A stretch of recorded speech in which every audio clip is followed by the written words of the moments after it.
Hello বন্ধু, কখনো ভেবে দেখেছো কি এই পৃথিবীতে কিছু মানুষ ইচ্ছে করলেই অন্যদের নিয়ন্ত্রণ করতে পারে?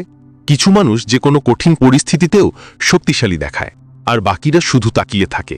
এটা কি ভাগ্য, নাকি এমন কিছু যা আমাদের কখনো শেখানো হয়নি?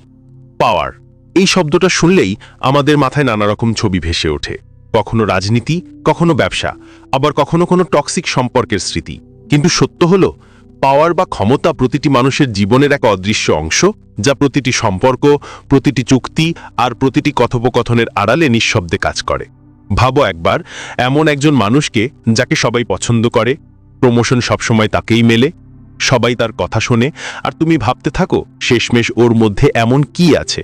ও কোনো জাদু করে না, শুধু জানে সেই লুকানো নিয়মগুলো যেগুলো এই পৃথিবী নিঃশব্দে মেনে চলে, কিন্তু কেউ প্রকাশ্যে বলে না। এই পৃথিবী সোজা নয়। এখানে যারা সরাসরি কথা বলে তাদের প্রায়ই উপেক্ষা করা হয়, আর যারা চুপচাপ নিজের চাল চালতে জানে জয় হয় তাদেরই। কেউ জয় পায় আকর্ষণ দিয়ে, কেউ ভয় দেখিয়ে, আর কেউ ম্যানিপুলেশনকে এক ধরনের শিল্পে পরিণত করেছে। কিন্তু আসল গেম চেঞ্জার হলো জানতে পারা কখন কোন চাল চালতে হবে, আর সেটাই শেখায় বইটি দ্য 48 লজ অফ পাওয়ার। এই বই কোনো প্রেরণাদায়ক গল্প নয়, এটা এক কঠিন বাস্তবতা, একটি নির্মমভাবে সৎ ম্যানুয়াল যা তোমাকে সেই সব ক্ষমতার গোপন রহস্য শেখাবে যেগুলো আমরা শুধু অনুভব করি কিন্তু বুঝতে পারি না।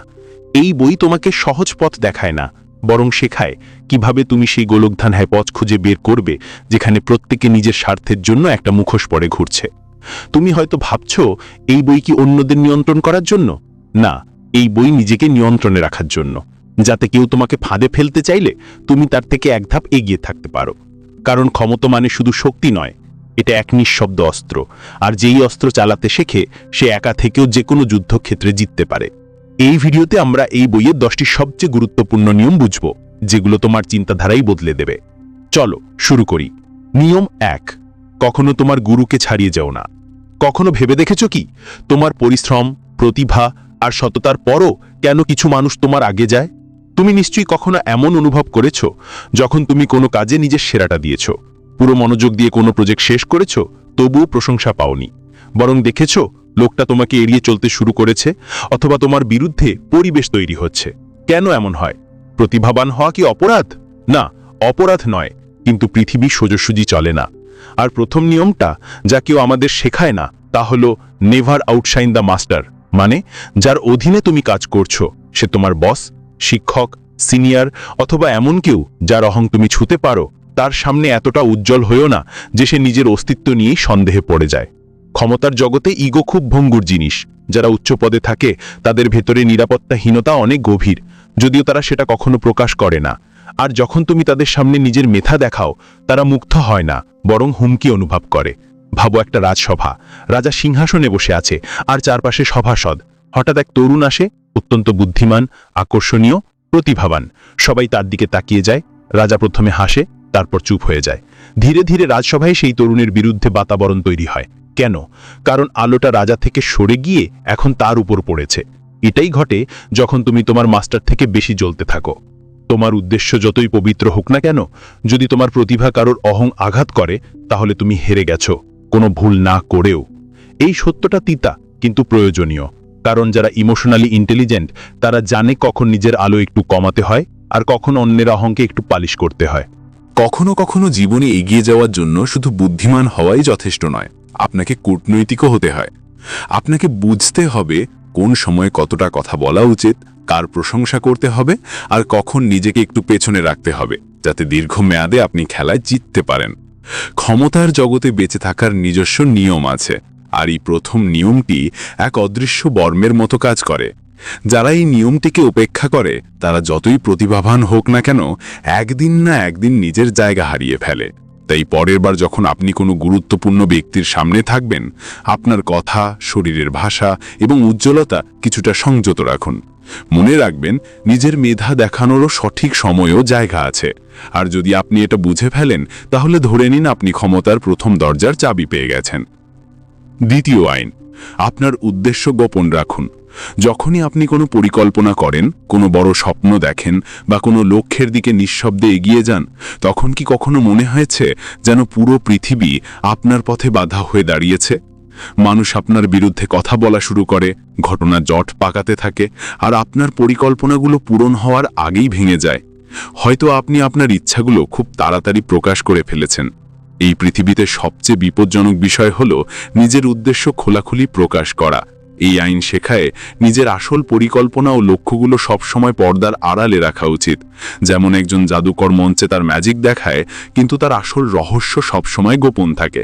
যখন মানুষ জানে না আপনি কি করতে যাচ্ছেন, তখন তারা আপনাকে থামাতে পারে না। কিন্তু একবার আপনি তাদের জানিয়ে দিলেন আপনি কি ভাবছেন, কি করতে যাচ্ছেন, কোথায় পৌঁছাতে চান, তখন আপনি আপনার পরিকল্পনাকে খোলা যুদ্ধক্ষেত্রে নিয়ে গেছেন। একজন সিংহের মতো হন। সে চুপচাপ ঝোপের আড়ালে লুকিয়ে থাকে এবং শেষ মুহূর্তে আক্রমণ করে যখন শিকার সম্পূর্ণ অসহায়। কিন্তু যদি সে দূর থেকে গর্জন করতে শুরু করে, শিকার আগেই পালিয়ে যাবে। এটাই পার্থক্য বুদ্ধিমান আর হঠকারী মানুষের মধ্যে। আমরা অনেক সময় উত্তেজনায় বা প্রশংসা পাওয়ার আশায় আমাদের লক্ষ্য অন্যদের বলে দিই, ভাবি তারা আমাদের উৎসাহ দেবে বা অনুপ্রাণিত হবে। কিন্তু বাস্তবে অনেকেই ঈর্ষান্বিত হয়, ভয় পায় কিংবা গোপনে আপনার পথে কাঁটা বিছিয়ে দেয়। ক্ষমতার খেলা খেলা হয় গোপনে। যখনই আপনি কোনো আলোচনা, চুক্তি বা জীবনের কোনো ক্ষমতার খেলায় থাকেন, আপনার তাস গোপনে খেলুন। সামনের মানুষকে শুধু ততটুকুই দেখান যতটা প্রয়োজন, আর তাকে ততটাই ভাবতে দিন যতটা আপনি চান।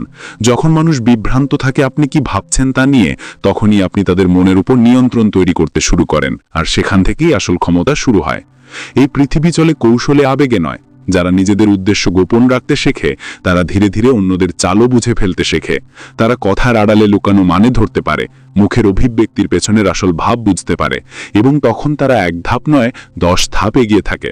তাই পরের বার কেউ যদি আপনাকে জিজ্ঞেস করে তোমার পরিকল্পনা কি, তাহলে হাসুন আর বলুন দেখা যাক। কারণ যে ব্যক্তি নিজের ইচ্ছার রহস্য ধরে রাখতে পারে, সেই পৃথিবীর সবচেয়ে অপ্রত্যাশিত খেলোয়াড় হয়ে ওঠে। আর অপ্রত্যাশিত মানুষই এই পৃথিবীর সবচেয়ে বড় হুমকি।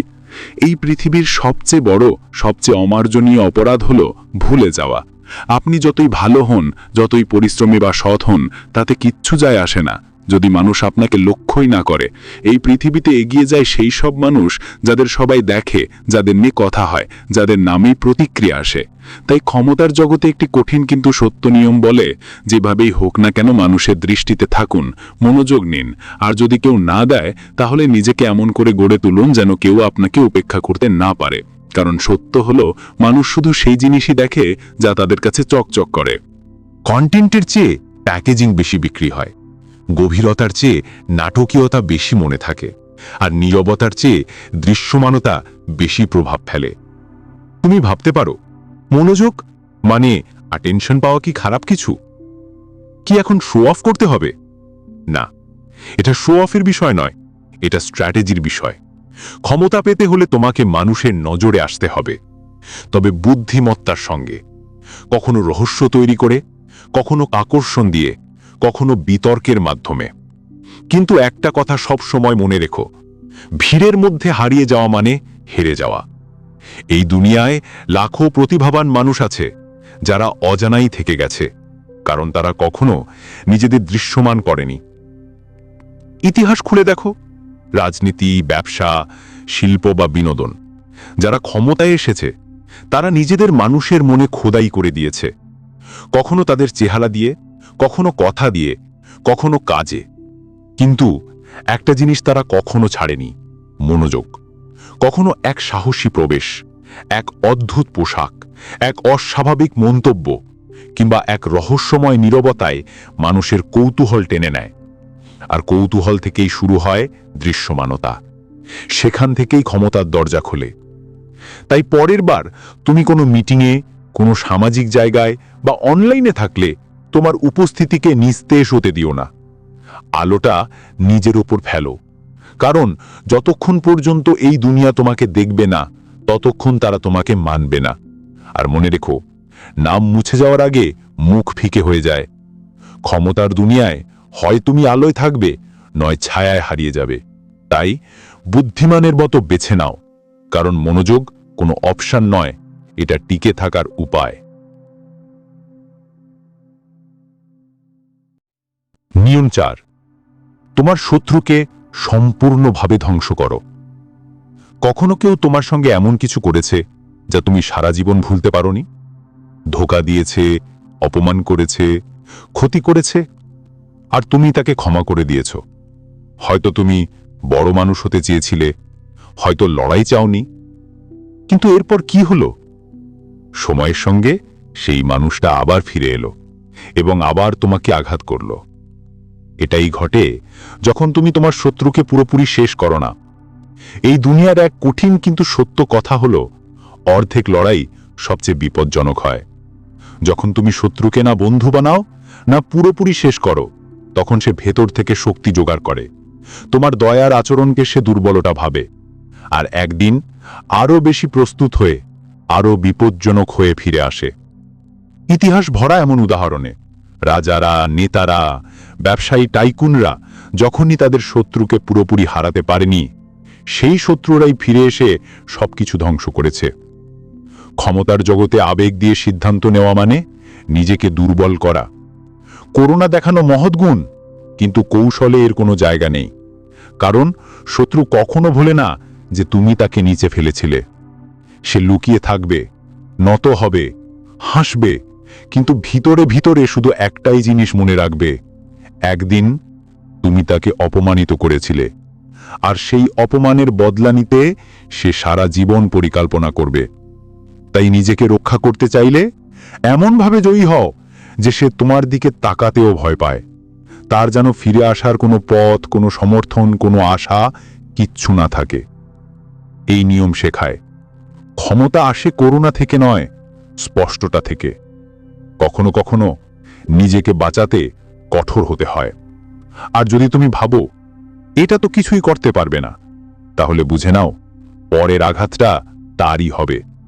ক্ষমতার আসল পরীক্ষা তখনই হয় যখন তুমি তোমার শত্রুকে শুধু নিয়ন্ত্রণ নয়, সম্পূর্ণভাবে শেষ করে দাও। তাই যখন কেউ তোমাকে অপমান করে, তোমার বিরুদ্ধে ষড়যন্ত্র করে, বা তোমার পথে কাঁটা বেছায়, মনে রেখো, অধুরা প্রতিশোধ মানে শত্রুর জন্য নতুন শুরু। আর যদি সত্যিই তুমি তোমার শান্তি, উন্নতি আর জয় বাঁচাতে চাও, তাহলে তোমার শত্রুকে সম্পূর্ণভাবে ধ্বংস করো।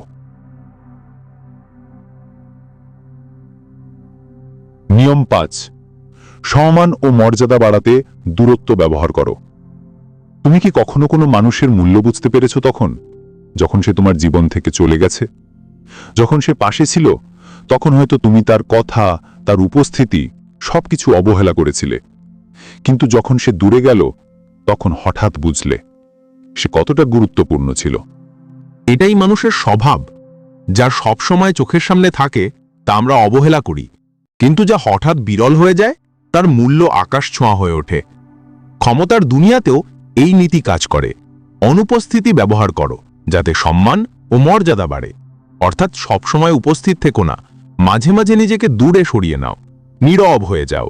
নিজের উপস্থিতি সরিয়ে নেওয়াই সবচেয়ে শক্তিশালী পদক্ষেপ হতে পারে। যখন তুমি সব জায়গায় দেখা দাও, প্রতিটি কথায় জড়াও, সব সময় উপস্থিত থাকো, তখন মানুষ তোমাকে অনুমানযোগ্য বা প্রেডিক্টেবল মনে করতে শুরু করে। তোমার গুরুত্ব ধীরে ধীরে পেছনের শব্দের মতো হয়ে যায়।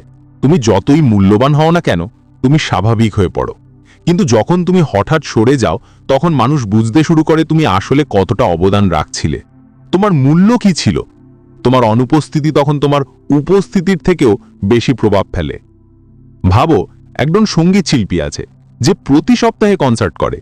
ধীরে ধীরে তার দর্শক সংখ্যা কমে যায়, কিন্তু সেই একই শিল্পী যদি বছরে একবার মাত্র পারফর্ম করে, তাহলে মানুষ টিকিটের জন্য লাইন দেয়।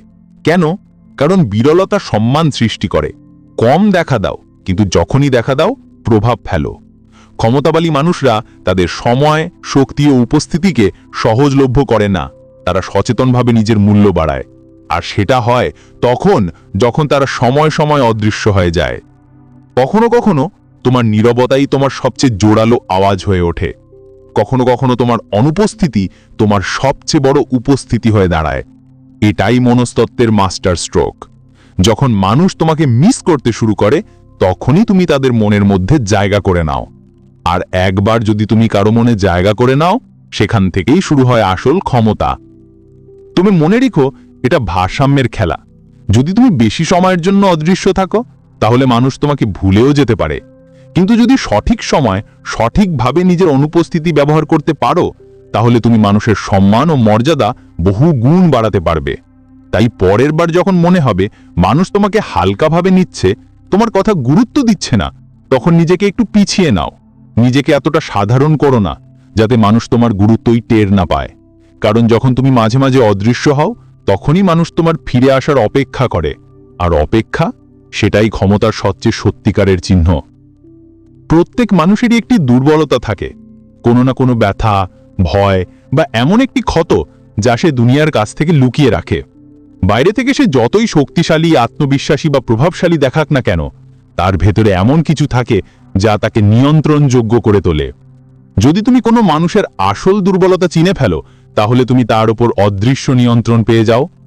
ভাবো, তুমি কারো সঙ্গে কথা বলছো, সে হাসছে, স্বাভাবিক আচরণ করছে, কিন্তু তুমি জানো তার সবচেয়ে বড় ভয় কি, তার অন্তরের আকাঙ্ক্ষা কি, বা কি জিনিস তাকে সহজে প্রভাবিত করে। তখন ক্ষমতা তোমার হাতে, কারণ তুমি তখন শুধু তার আচরণ বুঝছো না, তুমি সেটা পরিচালনা করছো। প্রত্যেক মানুষকেই চালায় কোনো না কোনো লুকানো সুতো। কেউ চায় মনোযোগ, কেউ চায় সম্মান, কেউ চায় নিয়ন্ত্রণ, কেউ চায় স্বীকৃতি। কারো অনিরাপত্তা তার দুর্বল দিক, কারো অতীতের ট্রমা। কিন্তু এই দুর্বলতা হঠাৎ প্রকাশ পায় না, এটা জানতে ধৈর্য লাগে, পর্যবেক্ষণ লাগে, আর নীরব হয়ে শোনার কৌশল লাগে। যখন তুমি কারো সঙ্গে কথা বলো, তার চোখে নজর দাও, তার প্রতিক্রিয়া দেখো, কোন বিষয়ে সে বেশি আবেগপ্রবণ হয়, কোন কথায় অস্বস্তি বোধ করে, কি তাকে ট্রিগার করে। অনেক সময় মানুষ নিজেই তার দুর্বলতা প্রকাশ করে ফেলে, অঙ্গভঙ্গিতে, কথায়, বা যেসব বিষয় সে বারবার উল্লেখ করে।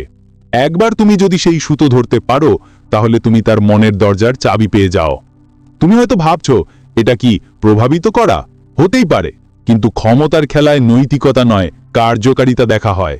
এটা শুধু অন্যকে নিয়ন্ত্রণ করার জন্য নয়, নিজেকে সুরক্ষিত রাখার জন্যও দরকার।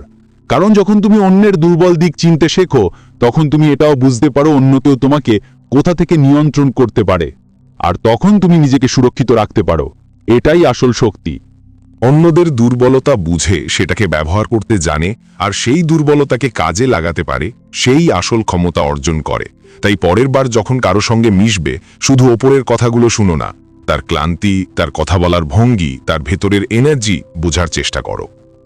ক্ষমতার জগতে একটা আইন আছে যেটাকে মানুষ খুব কম গুরুত্ব দেয়, কিন্তু সেটা সবচেয়ে রূপান্তরমূলক। তার কাছে না কোনো মুকুট আছে, না কোনো সিংহাসন, তবু সে যখন ঘরে ঢোকে সবাই তার দিকে তাকিয়ে যায়। তার কথা বলার ধরন আলাদা, হাঁটার স্টাইল আলাদা, তার উপস্থিতিতেই রাজকীয় একটা ভাব থাকে। সে জন্মগতভাবে রাজা নয়, কিন্তু রাজা হয়ে বাঁচা বেছে নিয়েছে। এই কারণেই এটা ক্ষমতার জগতের সবচেয়ে অবমূল্যায়িত কিন্তু সবচেয়ে পরিবর্তনশীল আইন। এই পৃথিবীতে মানুষ তোমাকে ঠিক ততটাই মূল্য দেয় যতটা তুমি নিজেকে উপস্থাপন করো। যদি তুমি নিজেকে ছোট ভাবো, অনিরাপদ অনুভব করো, বা সবসময় অন্যের অনুমোদন খোঁজো, তাহলে মানুষও তোমাকে সেই দৃষ্টিতেই দেখবে। তোমার আত্মমূল্য যত নিচু হবে, মানুষও তত সাধারণভাবে আচরণ করবে। কিন্তু যখন তুমি নিজেকে এক রাজা হিসাবে বহন করবে, তোমার শরীরের ভাষা, তোমার টোন, তোমার ভিশন, তোমার উপস্থিতি সবকিছু বলবে আমি জানি আমি কে, তখন মানুষও তোমাকে সেই দৃষ্টিতেই দেখতে শুরু করবে। আসল ক্ষমতার সূচনা বাইরে নয়, ভেতর থেকে হয়। এমন অনেক মানুষ আছে যারা খুব বেশি কথা বলে না, তবু তাদের উপস্থিতি ভারী লাগে, কারণ তারা নিজের ইমেজ এমনভাবে গড়ে তোলে যাতে পৃথিবী তাদের মূল্যকে আয়নার মতো প্রতিফলিত করে। অনেকেই ভাবে যে যখন আমার টাকা আসবে তখন আমি আত্মবিশ্বাসী হব, যখন স্ট্যাটাস পাবো তখন নিজেকে ভালো লাগবে। কিন্তু সত্য হলো, স্ট্যাটাস পাওয়ার আগে রাজকীয় অনুভব করতে শিখতে হয়। তোমার আচরণ, পোশাক, দেহভঙ্গি, এনার্জি সব যেন বলে আমি নিজের মান জানি।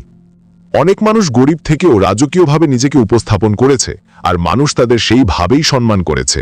কারণ ক্ষমতা কখনো চেয়ে পাওয়া যায় না, এটা নেওয়া হয় নিজের ভাবভঙ্গি আর মনোভাব দিয়ে। এর মানে এই নয় যে অহংকার দেখাতে হবে বা ইগোতে ভরতে হবে। এর মানে হলো নিজের জন্য এমন একটা মান স্থির করা যা সাধারণের অনেক উপরে। যখন তুমি নিজের মান বাড়াও, তখন পৃথিবীও তোমার সঙ্গে তেমন আচরণ শুরু করে। রাজা হও, কিন্তু নিজের স্টাইলে।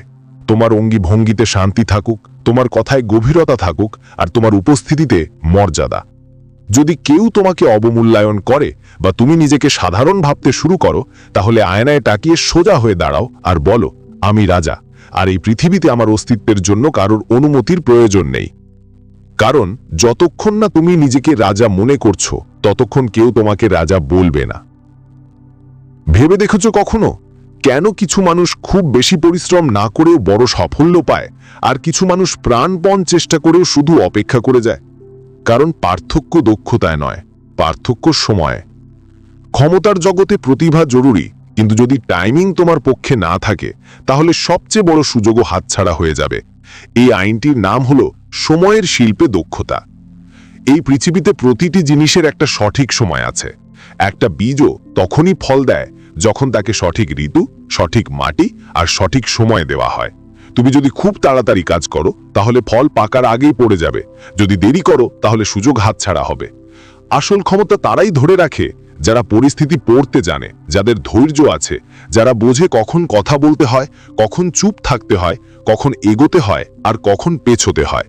কিন্তু এই ধৈর্য নিছক অপেক্ষা নয়, এটা হিসেবি নীরবতা।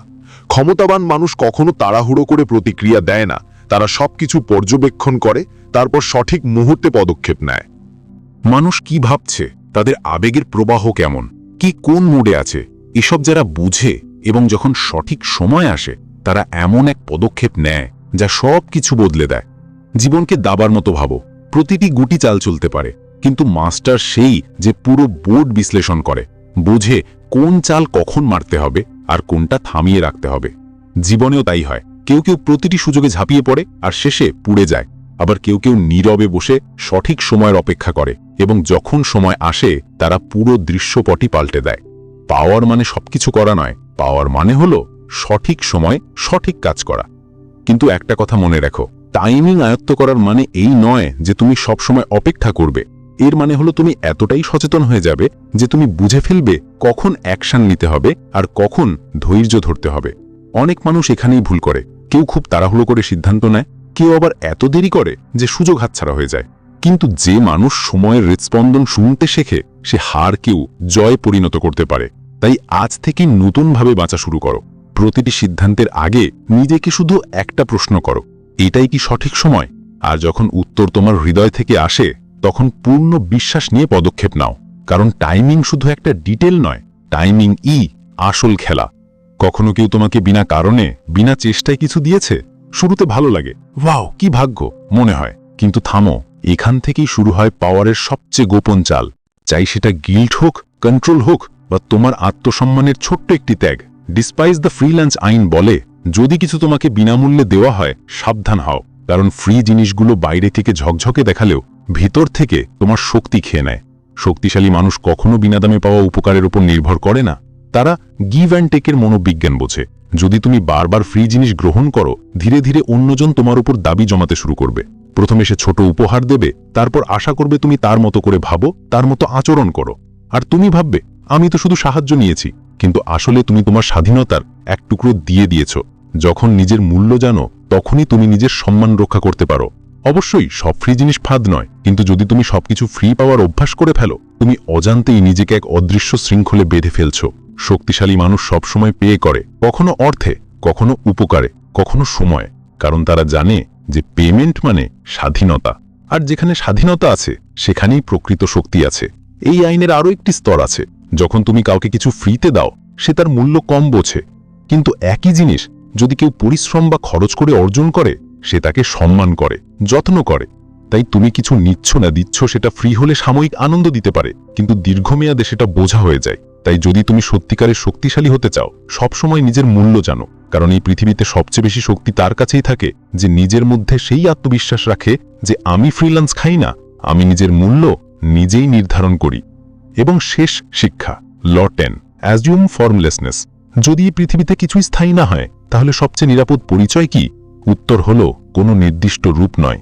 সবচেয়ে শক্তিশালী শিক্ষা হলো নিজেকে নিরাকার করে তোলো, কারণ যার নির্দিষ্ট রূপ থাকে তাকে সহজে ভাঙা যায়, আঘাত করা যায়, টার্গেট করা যায়।